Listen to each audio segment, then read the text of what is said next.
أطلقت منظمة كير العالمية في الأردن دراستين تقييميتين، الأولى حول وضع خط الأساس لمهارات وفرص السوق للشباب في مخيم الأزرق للاجئين السوريين، والثانية بعنوان 5 سنوات في المنفى لدراسة التحديات التي تواجه اللاجئين السوريين خارج المخيمات في الأردن وكيف يتأقلم كل من اللاجئين والمجتمعات المضيفة.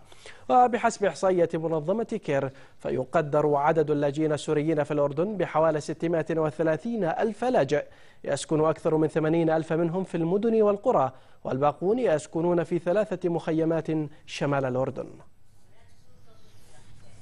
وحدة عن آفاق سوق العمل للاجئين السوريين في مخيم الأزرق.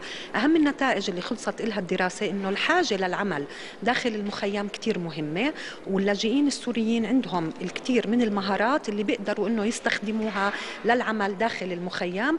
ودعوتنا للحكومة الأردنية والمنظمات الدولية المساعدة في عمل هذا السوق بما يخدم احتياجات المخيم. الدراسة الثانية اللي عنوانها 5 سنوات في المنفى، أهم النتائج اللي وصلت لها الدراسة إنه وضع اللاجئين السوريين في الأردن آخذ في التدهور، ولازم يكون في إجراءات سريعة لمعالجة آثار هذا التدهور. بدأت شركة